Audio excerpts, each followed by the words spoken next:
Hi everyone, my name is Gaspard Peduzzi. I'm one of the co-founder of Spectra protocol, which is a yield tokenization protocol.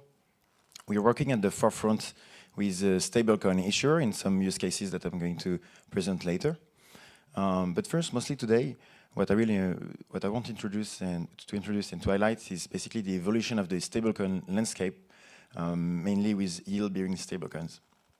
But first, let's admit it. Right now, Tether has the whole pie, not just a slice. It's a big whole bakery.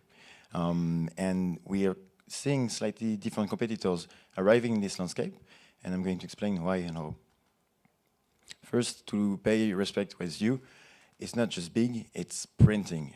It's actually the most profitable company per employee.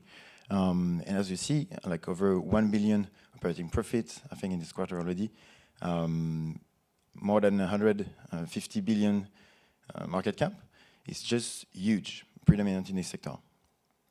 So in terms of dominance, it's 62%.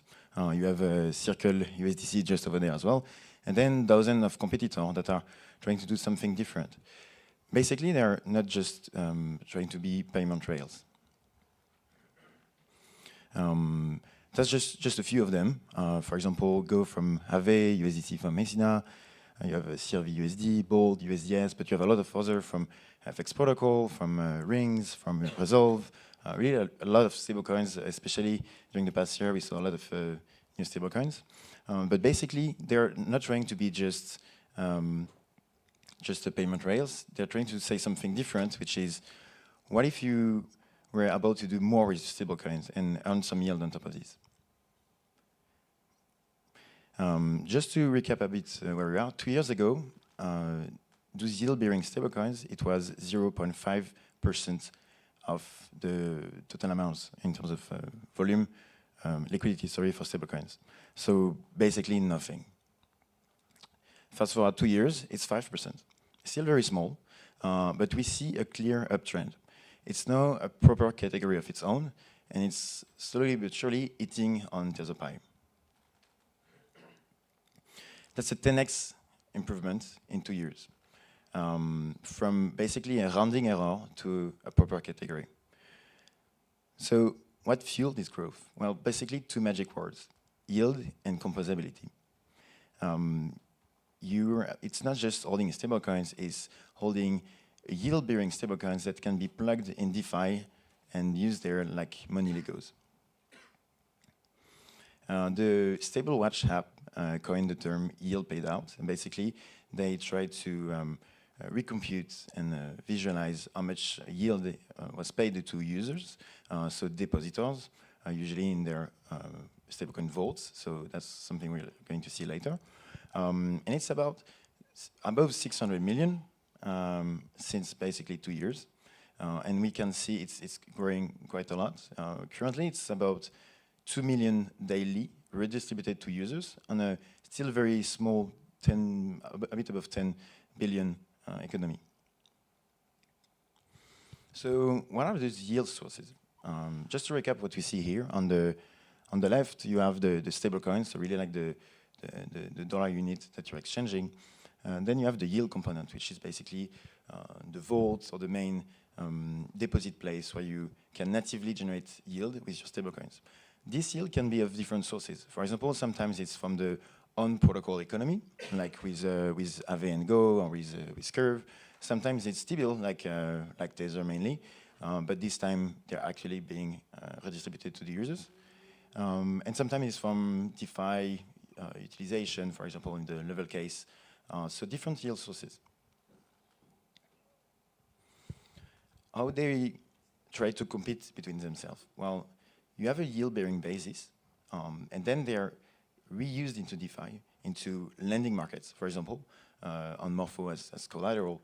They can be used on AMM underwriting swaps, getting fees on top of the yield-bearing component, or on yield tokenization protocol, like Spectra, for example, for people to trade that yield. They are trying to get an edge over the others, so those different use cases and be more distributed into DeFi as well. That's also where the magic of fixed income principal tokens come. So I won't get too technical, but basically with Spectra, we produce principal tokens that are fixed income instrument.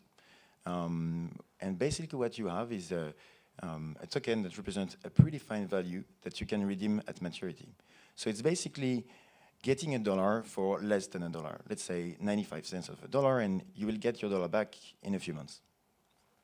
This unlocks a wide variety of use cases in terms of just metaphor like fixed savings, but also as collateral and lending markets, a lot of more predictable strategies, and basically the whole sector is slowly but surely also moving to more fixed income instrument.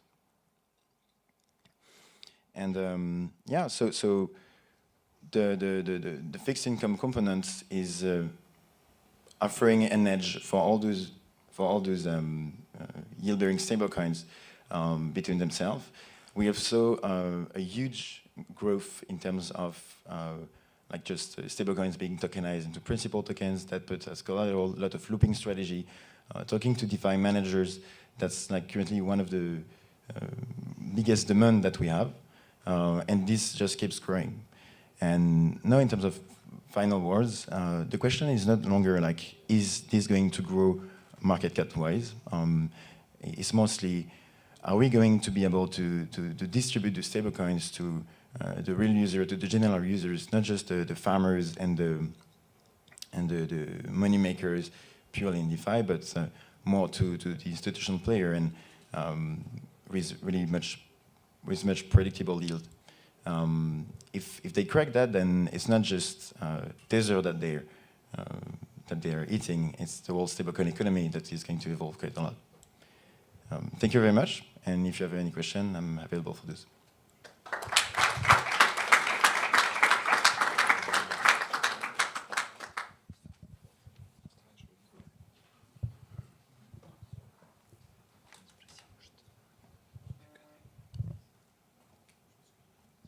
No questions for Mr. Speaker, no? Okay, thanks again. Thank you very much. Presentation.